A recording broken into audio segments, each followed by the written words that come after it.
Fala, gente, sejam bem-vindos a mais um vídeo do canal e dessa vez eu vou falar sobre um clássico de 1999, mas antes disso, por favor, deixa um curtir aí, pelo amor de Deus, siga o canal se você não é inscrito e quem sabe passe para os seus amigos.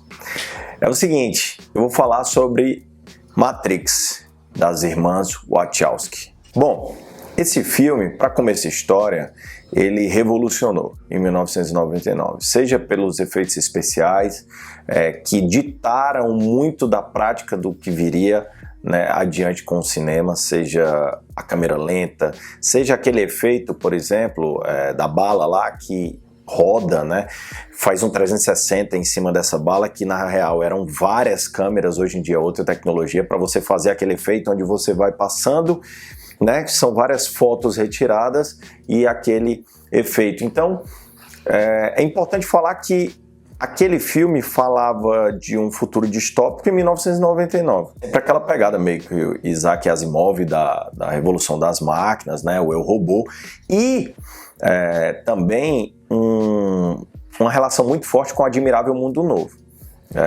Principalmente como os seres humanos vivem, né, numa cápsula, né, parece um pouco como eles germinam crianças, por exemplo, em Admirável Mundo Novo, um clássico também da literatura. Matrix é uma obra muito profunda porque ela nos faz pensar, e ela nos faz pensar principalmente na nossa vida. Ela tem um estofo filosófico muito grande, principalmente como base a questão da alegoria da caverna de Platão, onde você não sabe se você está na prisão ou se você está na liberdade.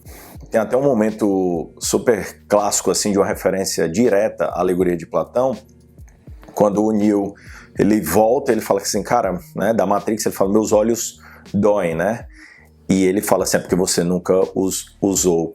E aí, o que a gente acaba vendo é que diante desse convite à liberdade, Matrix é um filme sobre escravidão. Então, onde todas aquelas pessoas estão escravizadas, no caso por uma máquina, alguma semelhança com o algoritmo ou não?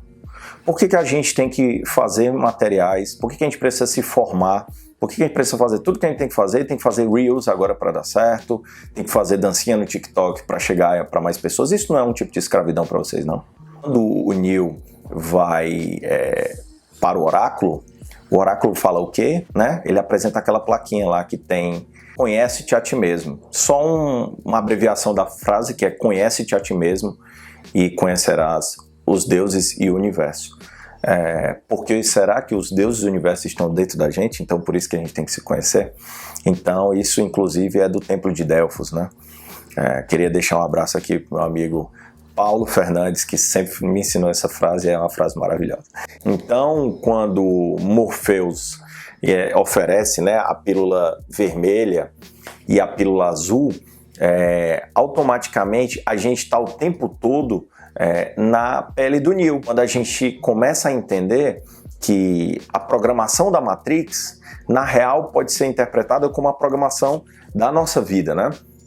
Então, tem um filósofo também chamado Sêneca, que ele fala um pouco disso, assim, se você viver alheio à filosofia, se você viver alheio ao pensamento crítico do que oferece a sua vida e tal, enfim, dado que a vida é muito breve, né, naquele livro sobre a brevidade da vida, ele traz essa discussão, que é tipo assim, cara, se você for viver só trabalhando, fazendo as coisas que tu tem que fazer e não de alguma forma ligando o teu cérebro a uma questão existencial e entender o porquê das coisas e estar presente de filósofos, no caso por meio da leitura, e gerações passadas mais inteligentes, o que é que tu tá fazendo da tua vida, sabe? Até aquele cara que trai a galera na Matrix, né, o Cypher, ele deseja a ignorância porque a ignorância tem um sabor muito melhor do que a liberdade intelectual.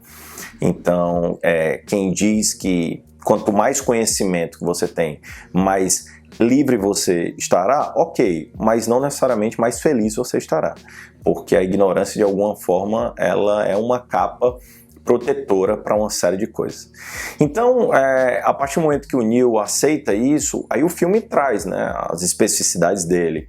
Ele nem aprofunda tanto como é que funciona necessariamente a Matrix. ele tenta trazer para um universo, né, pós-apocalíptico, onde a galera vive numas naves, uma resistência, e essa resistência, ela, enfim, luta contra essas máquinas e ela tenta ir para essa simulação para, de alguma forma, quebrar a Matrix. Então, quem é o herói de uma quebra de uma programação? Um hacker. Então, por isso que o Neo, ele é um hacker. Então, de alguma forma, eu acho que o filme Matrix, ele fez muito sucesso porque ele se aplica à nossa mente. Ele não é um exercício, vamos dizer assim, social. Para mim, ele é um exercício particular. Então, muita gente, né, inclusive as irmãs Wachowski falaram sobre ser vamos dizer assim, uma fábula trans. Recentemente, pessoas reacionárias tomaram o filme como, por exemplo, uma forma de quebrar as regras, né, e despertar para um sistema que aí é cheio de características ruins para a sociedade que a gente tem hoje, né, como não respeitar algumas comunidades, como a LGBTQIA+, enfim, uma parada meio nazista. Então, essas pessoas gostam de se apossar, né, como diria o Donald Câmara, bandeiras certas estão em mãos erradas. Então, o que acontece? Matrix, ele serve como uma espécie de reflexão sobre o que você está fazendo na sua vida. E por que é tão perturbador uma ideia teoricamente simples como essa? Porque a nossa vida é finita e porque você vem fazendo as mesmas coisas o tempo todo. Então você tem a sua rotina, você tem o seu trabalho, você tem exatamente aquela programação. E você não pensa muito. Inclusive tem pessoas que falam isso, cara, não pensa muito, só faz. Então, a partir do momento que você começa a usar o seu cérebro para entender qual é a sua missão aqui, por que você está aqui, esse tempo é finito, a morte está logo ali, tudo começa a ter uma necessidade de despertar. Um despertar para uma vida consciente do que está acontecendo. Não é que as coisas vão perder o sabor, não é que a rotina não é importante, mas que você tem um pouco mais de domínio, né? Porque o filme trabalha um pouco isso, né? Sobre você ser o escolhido, né? Como o filme fala, né? He is the one. E Neo é exatamente, né? Acho que é um anagrama, né? Que Neo também significa one, né? Que ele é o escolhido. E é um cara que, metaforicamente, ele é um cara comum, mas que decidiu quebrar a lógica da programação. Então acredito que por isso que ele fez muito sucesso. Depois vieram outros 2 filmes, né? Matrix Revolution e agora Resurrection, eu acho que é o que vai lançar agora em dezembro, também estou na expectativa gigante. Uma das irmãs, eu acho que agora eu não lembro se é a Lily, a Lana Wachowski, que vai tocar a obra. Mas vocês podem pegar uma densidade de coisas filosóficas, né? Ele cita o Alice no País das Maravilhas, né? Quando você não sabe para onde é que você quer ir, qualquer caminho é caminho. Então, tudo isso, até mesmo a presença do oráculo, né? Que quebra expectativas, né? Subverte um pouco do que a gente tem a ideia do que é um oráculo velho, um homem para ser uma mulher negra e comum.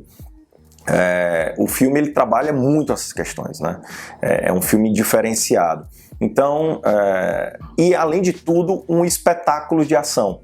Então a gente não pode deixar de falar que a gente se diverte com aquela trilha sonora com sintetizadores, né? Uma parada meio futurista, né? Música techno ali, e aquela fotografia esverdeada. Em basicamente tudo você pode olhar uma luz esverdeada. Então, as atuações são muito boas, o Morpheus, né, que é o deus do sono, que acorda ele desse sono, também faz um trabalho incrível. As lutas, né, se você for ver a forma de aprendizado, né, dos personagens, é um negócio interessante, porque eles aprendem através de um software de computador. É exatamente o e-learning que a gente tem hoje, né? Então, todo mundo agora está estudando por computador. É uma máquina que traz uma informação para a gente coloca no nosso cérebro e a gente passa a aperfeiçoar, né? No caso, eles usam para tudo, para luta, para aprender um helicóptero, para dominar uma arma e coisa do tipo. A pergunta central que o Matrix deixa, e que eu deixo agora para vocês, e que vocês podem falar aqui nos comentários, que eu acho que não terão muitos comentários, vocês não vão conseguir responder não, que é o seguinte: o que é a realidade?